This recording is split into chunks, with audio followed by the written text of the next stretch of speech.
Good afternoon everyone.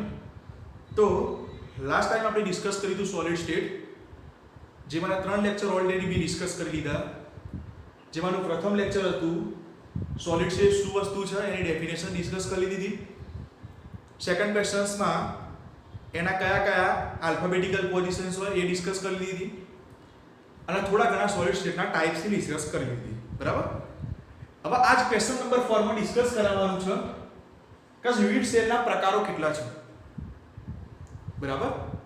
કે આપેલો solid સ્ટેટના આવેલા યુનિટ સેલમાં, અને લાસ્ટ ટાઈમ આપણે યુનિટ સેલ પ્લસ લેટાઇસ એની જનરલ ડિસ્કશન્સ પણ અગાઉના લેક્ચર્સમાં આપણે કરી લીધી કે what is the unit cell, એટલે યુનિટ સેલ શું વસ્તુ છે અને લેટાઇસ શું વસ્તુ છે એની જનરલ ડિસ્કશન્સ પ્રીવિયસ લેક્ચર્સમાં આપણે કરી.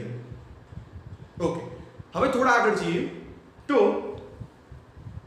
આ લેક્ચર્સમાં આપણે ડિસ્કસ કરવાનું છે કે યુનિટ સેલના પ્રકાર શું છે. બરાબર. Question number 4, question four unit સેલના ટાઈપ્સ. યુનિટ સેલ ના ટાઈપ એટલે મીન્સ પ્રકાર, ટાઈપ. બરાબર. ચલો, તો ફર્સ્ટ યુનિટ સેલના પ્રકારો કેટલા પડે એ અહીંયા ડિસ્કસ કરી લઈએ. પછી નેક્સ્ટ ટર્મમાં આપણે એના વન બાય વન પ્રકારનું ડિસ્કશન્સ કરીશું. તો યુનિટ સેલનો પ્રથમ પ્રકાર છે simple unit cell. Simple unit cell. અને અહીંયા એનો સેકન્ડ પ્રકાર છે સેન્ટર પોઈન્ટના આધારે, એટલે સેન્ટર્ડ યુનિટ સેલના આધારે શું કર્યું, યુનિટ સેલના બે ટાઈપ્સ અલગ પડ્યા. જેમાંનો પ્રથમ પ્રકાર સિમ્પલ યુનિટ સેલ અને બીજા નામથી પ્રિમિટિવ યુનિટ સેલ થી પણ ઓળખવામાં આવે. Primitive unit cell. બરાબર. અહીંયા સેકન્ડ નામથી સિમ્પલ યુનિટ સેલને પ્રિમિટિવ યુનિટ સેલ તરીકે પણ ઓળખવામાં આવે છે. ઓકે, યુનિટ સેલના બીજો પ્રકાર સેન્ટર્ડ યુનિટ સેલ. હવે આ સેન્ટર્ડ યુનિટ સેલના પણ મુખ્યત્વે 3 પ્રકાર પડે છે. એના પણ મુખ્યત્વે 3 પ્રકાર પડે છે. જેમાં પ્રથમ પ્રકાર એફસીસી, સેકન્ડ પ્રકાર બીસીસી અને થર્ડ પ્રકાર end point. End point. Okay, ચલો શું ડિસ્કસ કર્યું? તો યુનિટ સેલ ના પ્રકારો, જેમાંના મુખ્યત્વે 2 પ્રકાર છે. આ પ્રકારમાં પણ બીજા 3 ટાઈપ્સ પડે છે. સેન્ટર્ડ યુનિટ સેલના પણ મુખ્યત્વે 3 ટાઈપ્સ પડે. પ્રથમ પ્રકાર છે simple unit cell, first, second FCC, third BCC, fourth end point. બરાબર. આ 4 પ્રકાર યુનિટ સેલની અંદર જોવા મળે છે. હવે આ 4 પ્રકારનું ડિસ્કશન્સ આપણે લેક્ચર્સમાં કરવાનું છે કે આ 4 પ્રકારનું જનરલ ડિસ્કશન્સ એટલે મીન્સ કઈ રીતે મોડિફિકેશન્સ એનું થાય એનું ડિસ્કશન્સ આગળ આપણે કરીએ. ચલો, તો અહીંયા રફ કરી દઉં. ઓકે,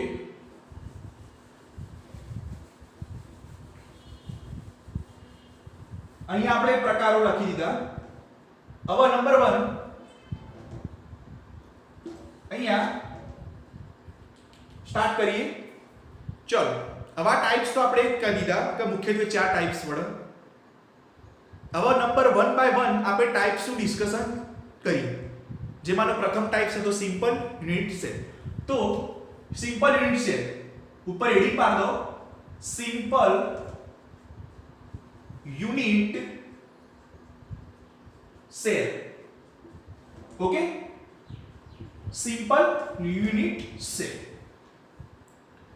તો પ્રથમ તો સિમ્પલ યુનિટ સેલ વસ્તુ શું છે?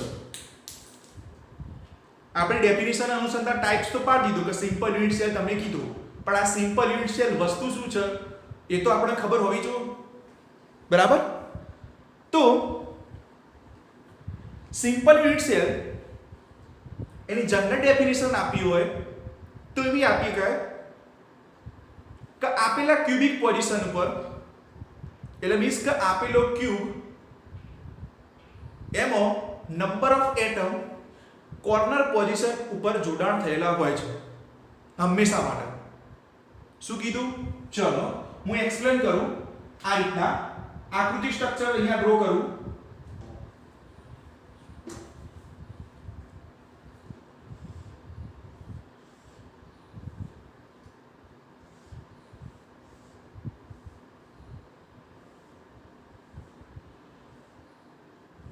ઓકે, આ એક પ્રકારનો ક્યુબ છે, બરાબર?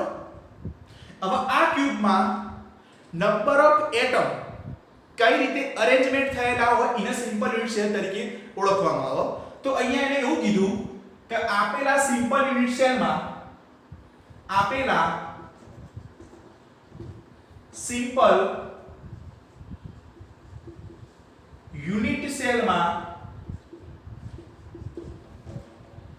number of atom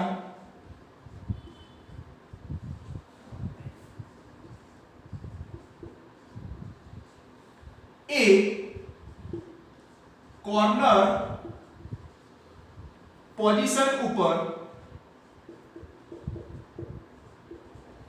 પર ગોઠવણ થયેલા હોય છે.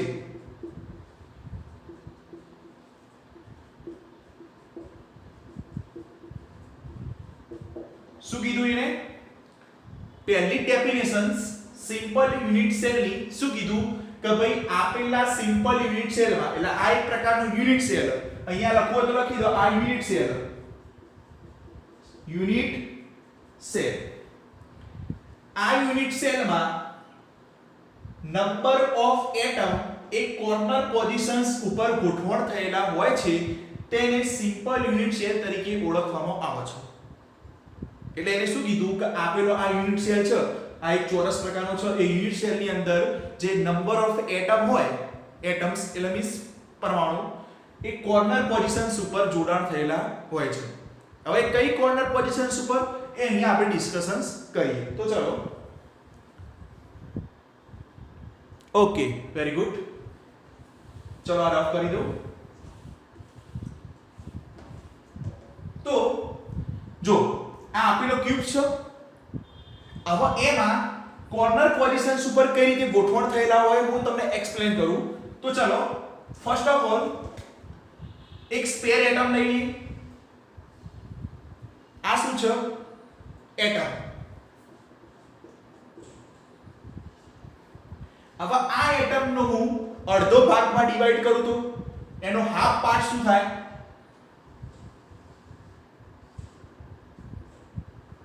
થશે. શું કર્યું? એટમ લીધો.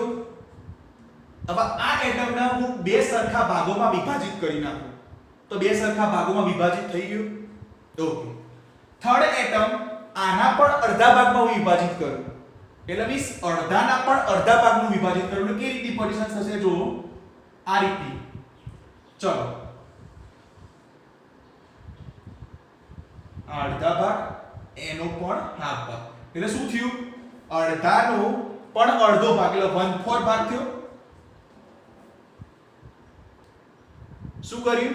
ચલો, પહેલા એટમ લીધો, એ એટમનો અડધો ભાગ કરે, બે સરખા વિભાગમાં વિભાજિત કરી નાખ્યા, એટલે એનો 1/2 પાર્ટ થઈ ગયો. સેકન્ડમાં શું કર્યું? આ અડધા ભાગનો પણ અડધો ભાગ, એટલે 1/2 multiply by 1/2 is equals to 1/4. Okay, હવે આનો પણ અડધો ભાગ કરી, હજી આ એટમનો પણ અડધો ભાગ કરી તો કઈ પોઝિશન્સ થાય? કે જો આવી પોઝિશન્સ થશે.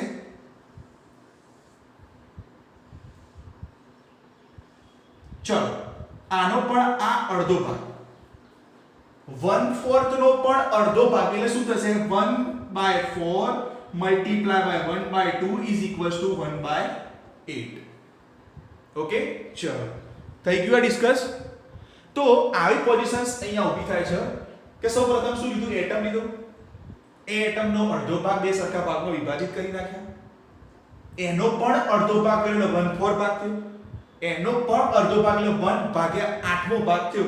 એટલે હવે અહીંયા એવું કહી શકાય કે આ 1/8મો ભાગ એ આ મિડ સેલની અંદર પોઝિશન સ્લાઇડ કોર્નર પોઝિશન ઉપર જોડાણ થયેલો હોય છે. ઓકે, હવે કઈ રીતે જોડાણ થયેલો હું એક્સપ્લેન કરું કે ભાઈ આ 1/8મો ભાગ એટમનો એ આ મિડ સેલની અંદર કઈ રીતે જોડાણ થયેલો હું એક્સપ્લેન કરું. ચલો એની આકૃતિ આપણે ડિસ્કસ કરીએ કે ભાઈ કઈ રીતે પોઝિશન્સ ઉપર છે. તો ચલો મેં તમને 1/8મા ભાગની આકૃતિ આવી બતાવી, લાસ્ટ આગળ જુઓ આ રીતની આકૃતિ બતાવી, બરાબર, આ રીતની. કઈ રીતની જો આ રીતની એક્સપ્લેન કરી નાખું.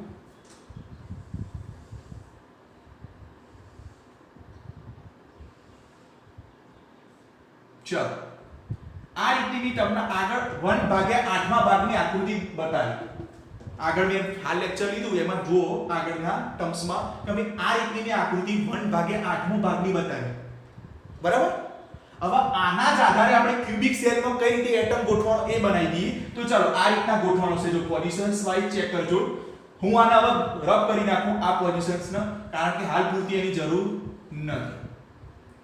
ઓકે, ચલો હવે અહીંયા આ રીતનો 1/8મો ભાગ એટમ્સનો આ રીતે જોડાણ થયેલો હશે.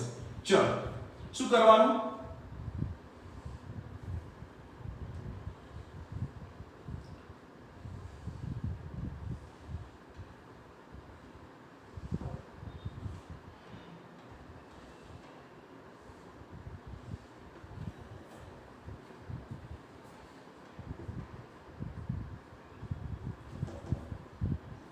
થયું એક્સપ્લેન?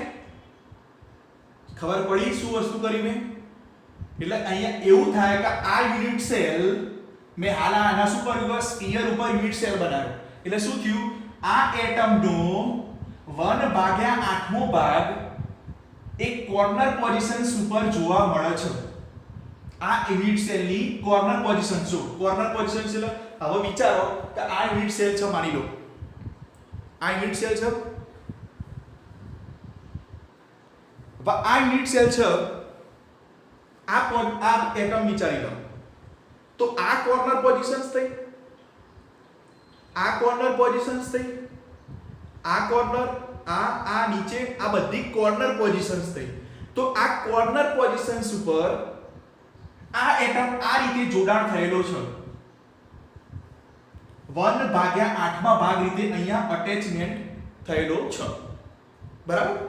હવે અહીંયા વિચારીએ તો હવે 1/8મો ભાગ તો આપણે ડિસ્કસ કરી લીધું, પણ આ 1/8મો ભાગ એવા યુનિટ સેલની અંદર કેટલા કોર્નર પોઝિશન્સ હશે એના આધારે તો આપણે નંબર ઓફ એટમ્સ શોધવાના, બરાબર. તો એ ડિસ્કસ કરીએ. નંબર ઓફ એટમ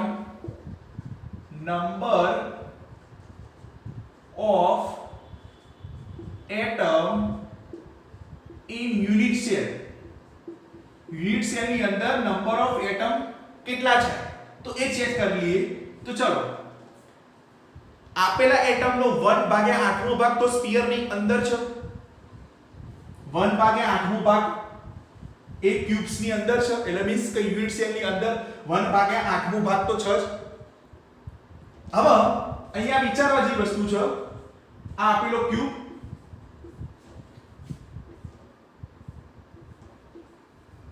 ચલો હવે આ કોર્નર પોઝિશન્સ માની લો, આ એક પોઝિશન્સ થઈ, એનો 1/8મો ભાગ આ રીતે યુનિટ સેલની અંદર જોડાણ થયેલો છે. હવે આપેલા યુનિટ સેલમાં આવા કેટલા કોર્નર પોઝિશન્સ છે એ ચેક કરી લો. તો ચાલો હું કોર્નર પોઝિશન્સ ચેક કરાવું. તો આ એક થઈ ગઈ કોર્નર પોઝિશન્સ ખૂણાની ભાગ, એટલે એક થઈ ગઈ. સેકન્ડ કોર્નર પોઝિશન્સ આ ચેક કરો, થઈ ગઈ બીજી. First corner positions, second corner positions. ચલો હવે આ બાજુ આગળના ભાગે આવી જાઓ.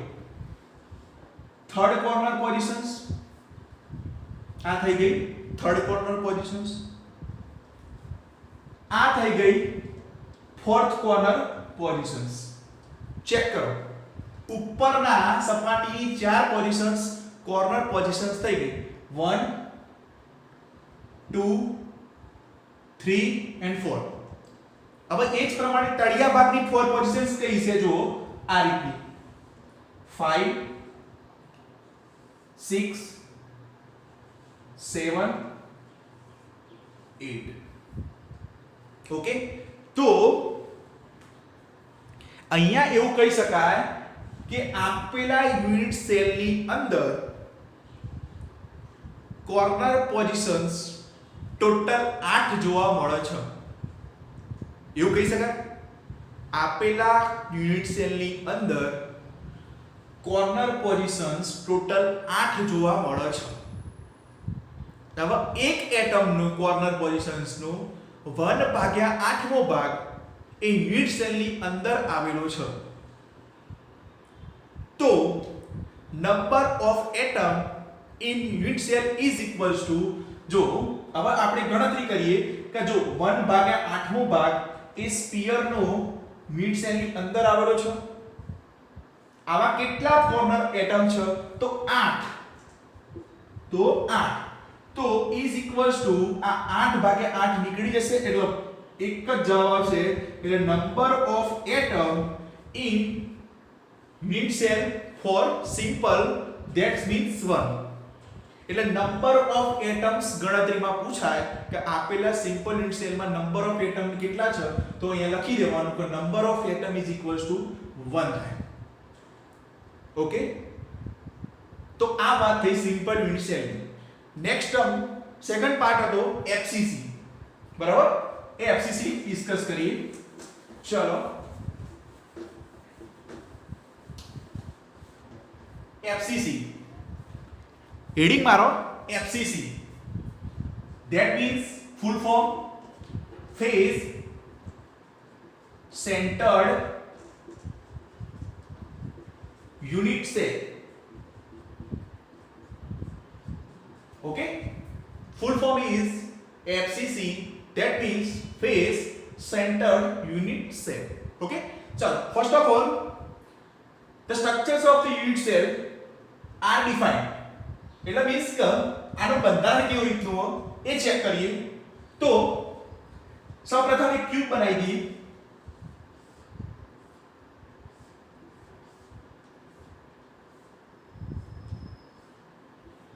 ઓકે, ચલો હવે આ બીજો ભાગ આવ્યો. આ સેકન્ડ ભાગ છે, પ્રકાર number 2 FCC phase centred unit cell. તો આની ડેફિનેશન આપી હોય તો શું આપી શકાય? જેમ સિમ્પલ યુનિટ સેલ ની આપી કે આપેલો એટમ્સ એક કોર્નર પોઝિશન્સ ઉપર જોડાણ થયેલો છે એવું તમે કીધું. તો ફેઝ સેન્ટરનું શું પોઝિશન્સ હશે? Numbers of atom. તો ડેફિનેશન્સ લખો. આપેલા યુનિટ સેલમાં, આ યુનિટ સેલ છે, આપેલા યુનિટ સેલમાં એટમ્સની પોઝિશન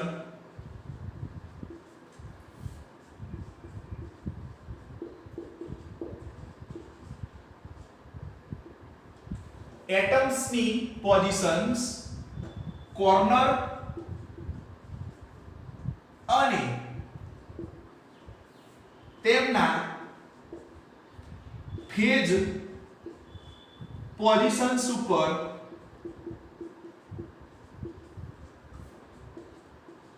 જોવામાં આવે છે. શું કીધું કે ફેઝ સેન્ટરની ડેફિનેશન શું આપી? તો આપેલા યુનિટ સેલની અંદર, એટલે આપેલો આ યુનિટ સેલ છે, આ યુનિટ સેલ એટમની પોઝિશન્સ. હાલ આગળના ડિસ્કસમાં શું કર્યું? નંબર ઓફ એટમ કોર્નર ઉપર જોડાણ થયેલા હતા, પણ અહીંયા એટમની પોઝિશન્સ એક કોર્નર, એટલે મીન્સ કોર્નર પોઝિશન્સ ઉપર તો જોડાણ થયેલા જ છે, પ્લસ તેના ફેઝ પોઝિશન ઉપર જોડાણ થયેલા જોવામાં આવે છે. તેના ફેઝ પોઝિશન ઉપર જોવામાં આવે છે. હવે આ ફેઝ પોઝિશન્સ કઈ એ અહીંયા ક્યુબિક સેલમાં આપણે ડિસ્કસ કરીએ. ચલો તો શું કીધું, આ ડેફિનેશન્સ રાખું, એના અનુસંધાનમાં આપણે એક્સપ્લેન કરીએ. તો ચલો આપેલા યુનિટ સેલ થઈ ગયો, આ યુનિટ સેલ, એટમ્સ પરમાણુ, પોઝિશન્સ કોર્નર પોઝિશન્સ કઈ હતી એ તમને એક્સપ્લેન કરાવી હતી. 1 2 3 4 5 6 7 અને 8 કોર્નર પોઝિશન્સ થઈ ગઈ. પ્લસ ફેઝ પોઝિશન્સ, આને શું કીધું, ફેઝ. એટલે ફેઝ પોઝિશન્સ કઈ થશે તો જો આપેલા ઉપરના ભાગની ફેઝ પોઝિશન સેન્ટર, નીચેના તળિયાની ફેઝ આ થશે, સાઈડના ભાગની ફેઝ આ થશે, પેલા બાજુના સામેના ફેઝનું આ પોઝિશન્સ થશે, આગળના ફેઝનું આ અને પાછળના ફેઝની આ. તો આવી રીતની અરેન્જમેન્ટ આ એફસીસી એટલે મીન્સ ફેઝ સેન્ટર્ડ યુનિટ સેલની અંદર જોવામાં આવે છે.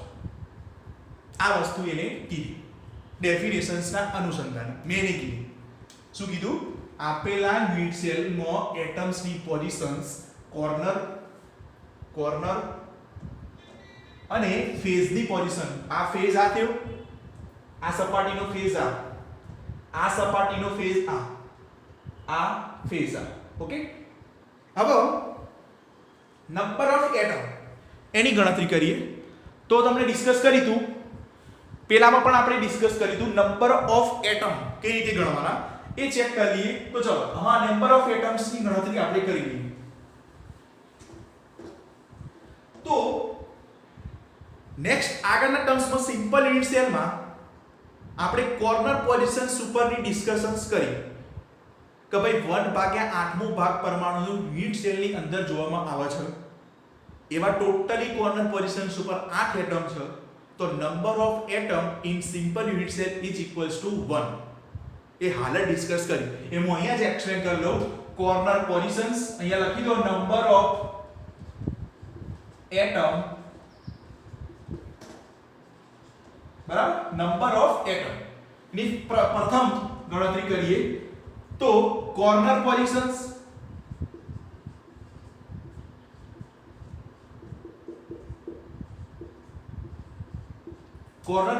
ઉપર શું હતું, 1/8 ભાગ એટમ્સ નો યુનિટ સેલની અંદર હતો.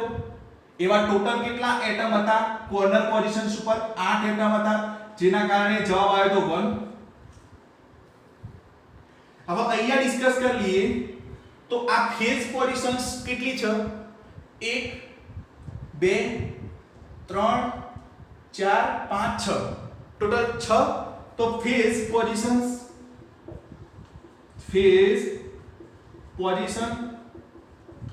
ટોટલ કેટલી છે? 6. ટોટલ 6 બરાબર 6. અને એવો સ્પેર એટલે મીન્સ આ એટમ જ છે, આ ફેઝ પોઝિશન્સ ઉપર જોડાયેલો એટમ. તો એ એટમનો કેટલો ભાગ યુનિટ સેલની અંદર હશે? તો 1/2. તો હાફ ભાગ એનો અંદર હશે. તો અહીંયા કેટલા થયા? 3 થઈ ગયા. 2/6 divided is equals to 3. તો અહીંયા નંબર ઓફ એટમ્સ ટોટલ કેટલા જોવા મળે? તો 4. કઈ રીતના? તો 1 એ કોર્નર પોઝિશન્સ નો એટમ, ફેઝ પોઝિશન્સ ના એટમ ટોટલ 3, એટલે ટોટલ 1 + 3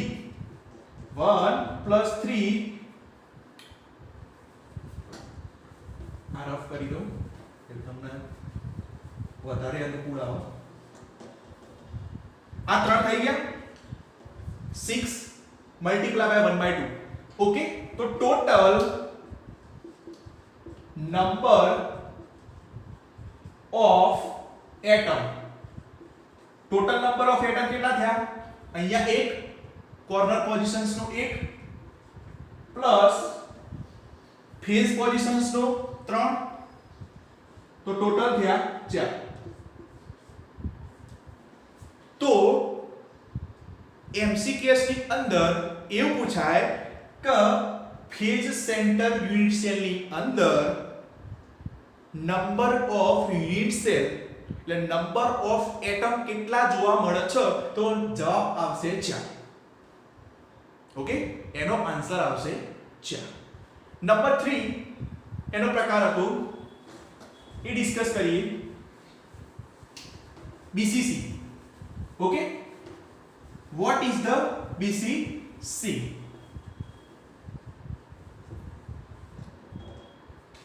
ત્રીજો હેડિંગ મારો, ત્રીજો પ્રકાર BCC. BCC બોડી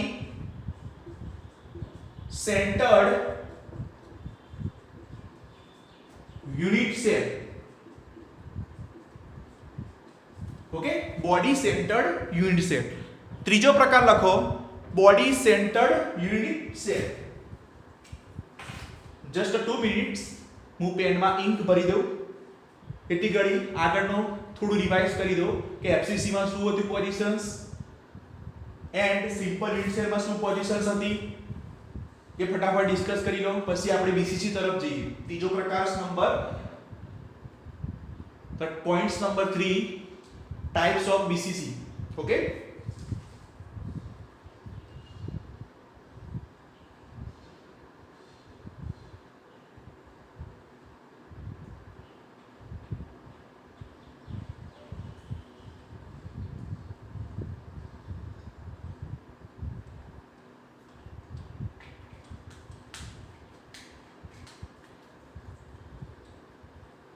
ઓકે, ચલો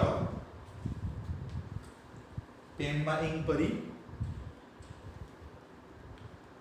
okay, sorry. Number 3 BCC. Okay, શું વસ્તુ છે BCC એનું ડિસ્કશન્સ આ લેક્ચર્સમાં કરીએ. BCC ટાઇપ્સ નંબર 3 ડેફિનેશન્સ આપી દઈએ. તો એક આપેલો યુનિટ સેલ ચેક કરી લો.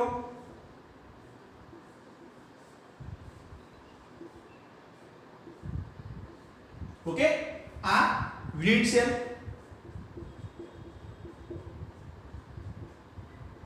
ચલો ડેફિનેશન આપીએ BCC ની. તો આપેલા યુનિટ સેલ ની અંદર આપેલા યુનિટ સેલ ની અંદર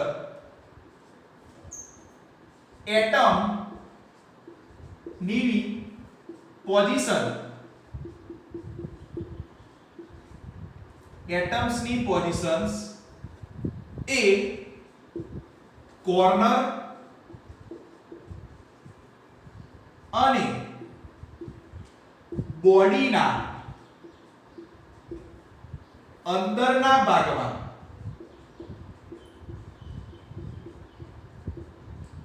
જોવામાં આવે છે.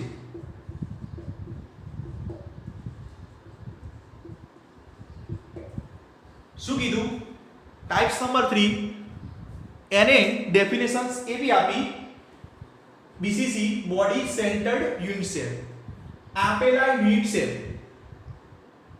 થઈ ગયો આપેલો યુનિટ સેલ ની અંદર એટમ્સ ની પોઝિશન્સ પરમાણુની પોઝિશન્સ એ કોર્નર એટલે કોર્નર પોઝિશન્સ ઉપર એટલે આ કોર્નર પોઝિશન્સ થઈ કોર્નર પોઝિશન્સ ઉપર અને બોડીના અંદરના ભાગમાં જોવામાં આવે છે. એટલે બોડી એટલે મીન્સ આખો યુનિટ સેલ તો એના અંદરના ભાગમાં એટલે અહીંયા જોવા મળશે એટમ. આ ભાગ ઉપર આખો બોડીના અંદર એક એટમ્સ મૂકી દો. આ ધારો કે એક ચોરસ બોક્સ છે. આ માની લો ચોરસ બોક્સ છે.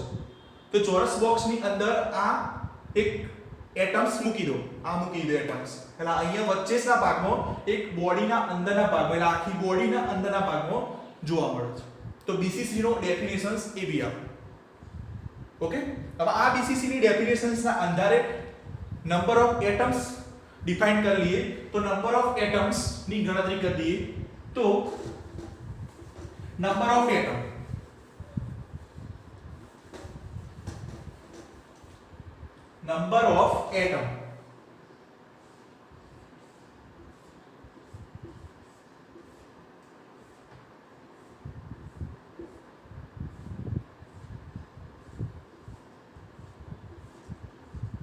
corner positions plus body.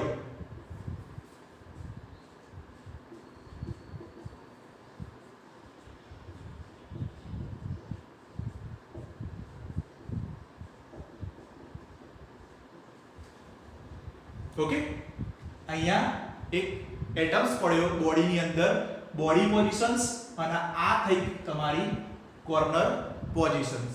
Okay, અહીંયા લખો નંબર ઓફ એટમ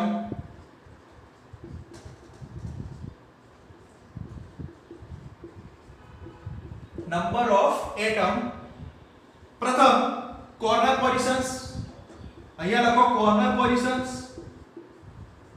તો કોર્નર ઉપર કેટલા છે? હાલ આપણે ડિસ્કસ કર્યું 1/8 ઇઝ ઇક્વલ્સ ટુ 8. 1/8મો ભાગ એટમ યુનિટ સેલ ની અંદર જોવા મળે એવા કેટલા કોર્નર પોઝિશન્સ? 8. તો જવાબ આવ્યો 1. હવે અહીંયા બોડી ની અંદર કેટલો એટમ છે? Only four. આખા બોડી ની અંદર એક એટમ મૂકેલો છે. તો બોડી અંદર એટલે બોડી પોઝિશન્સ એક જ એટમ છે, તો ઇઝ ઇક્વલ્સ ટુ 1. તો total number of atom is equals to 1 plus 1 is equals to 2. total number of atoms એટલે અહીંયા total number of atom કેટલા જોવા મળે? તો corner positions નું 1 પ્લસ બોડી પોઝિશન્સ ઉપરનો 1 એટલે ટોટલ 2 એટમ્સ આ યુનિટ સેલ ની અંદર બીસીસી ની અંદર જોવા મળે છે. ઓકે, તો આ ડિસ્કસ થઈ types of the unit cell. હવે એક ટાઇપ્સ બાકી છે એન્ડ સેન્ટર, એ થોડા નેક્સ્ટ ટર્મમાં લઈશું, કારણ કે એ થોડો અલગ પ્રકારનો પોઝિશન્સ વાઇઝ છે અને હું તમને એક્સપ્લેન કરતો થોડું વધારે સરળ પડે એ માટે થોડું એ ટાઇપ્સ નેક્સ્ટ સેશનમાં રાખીશું. હાલના 3 પોઝિશન્સ આપણે ડિસ્કસ કરી, 3 ટાઇપ્સની ડિસ્કસ કરી હતી, બરાબર? યુનિટ સેલની અંદર પ્રથમ simple unit cell, second type એફસીસીની ડિસ્કસ કરી કે એમાં શું શું છે, કઈ કઈ પોઝિશન્સ ઉપર એટમ્સ જોડાણ થયેલા, અને એના નંબર ઓફ એટમ્સની ગણતરી કરી દીધી. અને છેલ્લું બીસીસીમાં કઈ કઈ પોઝિશન્સ છે, નંબર ઓફ એટમની, એ ડિસ્કસ કરી. હવે ટૂંકમાં આખા લેક્ચર્સનું કન્ક્લુઝન નીકાળવું હોય તો અહીંયા હું એક કોષ્ટક બનાવું, એ કોષ્ટકના આધારે એનું કન્ક્લુઝન્સ લખી દેજો. એટલે એક્ઝામમાં આવું બધું લખવાની જરૂર નથી. આ તો મેં તમને એક્સપ્લેન કર્યું કે આવી વસ્તુ આ પ્રકારના યુનિટ સેલોની અંદર જોવા મળે છે. બાકી એક્ઝામમાં તો ડાયરેક્ટ તમારે પૂછાય કે ભાઈ બોડી સેન્ટરની અંદર નંબર ઓફ એટમ કેટલા, તો ડાયરેક્ટ તમારે મૂકી દેવાનું. ઓકે, તો અહીંયા એક કોષ્ટક બનાવીએ મસ્ત. એક કોષ્ટક જ તમારું મેન એક્ઝામ માટે આઈએમપી છે, બરાબર? લખો કોષ્ટક. અહીંયા બે ભાગ પાડી દો. એક ભાગ લખો ટાઈપ ઇન યુનિટ સેલ, અને અહીંયા number of total number of atom. Okay, heading માર દો. ચલો, તો ફર્સ્ટ આપણે ડિસ્કસ કર્યો તો શું હતો? Simple unit cell. Simple unit cell ની અંદર ટોટલ નંબર ઓફ એટમ કેટલા હતા? 1. લખી દો 1. Okay, second FCC, phase centred unit cell. એમાં ટોટલ નંબર ઓફ એટમ કેટલા હતા? ઓબ્વિયસ વસ્તુ 4. Third BCC, body centred unit cell. એમાં ટોટલ નંબર ઓફ એટમ કેટલા હતા? 2. તો આ કોષ્ટકના આધારે આ રીતના પૂછાય કે ભાઈ એફસીસી માં ટોટલ નંબર ઓફ એટમ કેટલા, તો સીધું જ MCQs માં જવાબ આપી દેવાનો 4 કે નંબર ઓફ એટમ્સ 4. તો આ કોષ્ટક આખા લેક્ચર્સ નું કન્ક્લુઝન કહી શકાય. ઓકે, તો આ બાબત નોંધપાત્ર છે. ઓકે, તો આજના લેક્ચર્સમાં આટલું જ. હવે નેક્સ્ટ ટર્મમાં થોડું ડિસ્કશન્સ કરીશું એનું રેડિયસ, કે ભાઈ સિમ્પલ યુનિટ સેલની રેડિયસ શું થાય, FCC ની રેડિયસ શું થાય, બોડી સેન્ટરની રેડિયસ શું થાય, એનું ડિસ્કશન્સ આગલા લેક્ચર્સમાં કરીશું. All the very best.